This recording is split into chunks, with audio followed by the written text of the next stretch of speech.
पनागर के चंसौरिया वेयरहाउस में 2.5 महीने पहले धान बेचने वाले किसानों का भुगतान नहीं हुआ है। भुगतान न होने से नाराज किसान कलेक्ट्रेट पहुंचे, जहां उन्होंने अधिकारियों से धान का भुगतान करने की मांग की। किसानों का कहना है कि उन्होंने खून पसीना बहाकर धान की फसल उगाई, इसके बाद उसे सरकार के नियमों के तहत न्यूनतम समर्थन मूल्य पर बेचा, लेकिन फिर भी उनका पेमेंट नहीं होने से उनके भूखे मरने की नौबत आ चुकी है। चंसौरिया वेयरहाउस में हम लोगों की धानें जो है जनवरी के प्रथम सप्ताह में तुल चुकी हैं, जिनका आज तक भुगतान नहीं हो रहा और परिवहन भी नहीं हो रहा है। तो ऐसा समस्त किसान हम लोग आए हुए हैं और हमारी पीड़ा को ना कलेक्टर समझ पा रहे, ना और उच्च अधिकारी समझ पा रहे। कितने किसान हैं आप लोग? लगभग 250 किसान, 300 करीब। कब से आपका ये पैसा फंसा हुआ है? जो जनवरी के प्रथम सप्ताह में हम लोगों की सबकी धानें तुल गई हैं, पर्चियाँ मिल गई हैं और भुगतान नहीं हो पा रहा है। कितना मतलब अनाज होगा जो आप लोगों का करोड़ों में? 96,000 कुंटल। 96,000 कुंटल तुला था, जिसमें कुछ का भुगतान हो गया है, बाकी शेष रह गए हैं लगभग 50% करीब। लगभग कितनी राशि शेष रह गई है? 50,000 कुंटल के आसपास होगा। क्या रेट में आप लोगों ने बेचा था? शासन का 2183 रुपया लगभग रेट था, उस रेट में धान बेची थी और धान तुल चुकी है, सब कुछ हो गया है।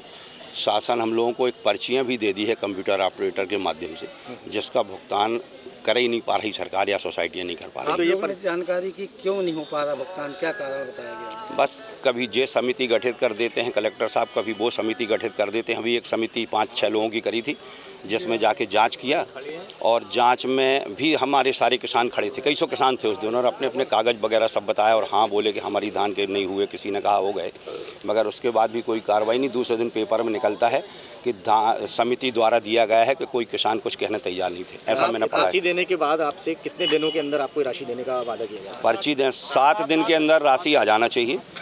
और ये हुआ कि जैसे मान लो मेरी धान है 8 तारीख को तुल के कंप्लीट हो गई और हमें लास्ट डेट में 18-19 तारीख में पर्चियाँ दी गई हैं। तो अभी कितना समय हो गया आप लोगों? ये जनवरी की बात है, मतलब 8 जनवरी को धान तुली थी और आज दिनांक 15 तारीख है, 15 फरवरी। आज तक कोई कहाँ पे आए हो? क्या आज कलेक्टर के पास आए हुए हैं, तो कलेक्टर साहब शायद अभी जा चुके हैं, मिले नहीं हम लोगों को।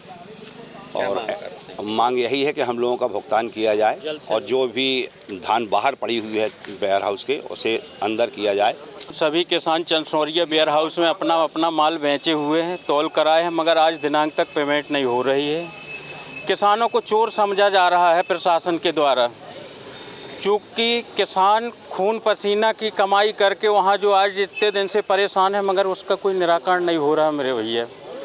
ठीक है ना? क्या है आप लोगों की? धान की पेमेंट नहीं आ रही है, माल नहीं उठ रहा है, माल जमा नहीं हो रहा है, किसानों को भटकाया जा रहा है यहाँ से वहाँ, ये कागज़ लाओ वो कागज़ लाओ। किसान कागज़ पे कागज़ फोटोकॉपी करवा जमा कर रहा है, मगर आखिरी में पेपरबाजी ये हो रही है कि ये व्यापारियों का माल है, कहीं किसी का माल है। टोटल ये सब किसान हैं और पूरा माल पड़ा है, किसान परेशान है। जल्द से जल्द हमारा भुगतान हो,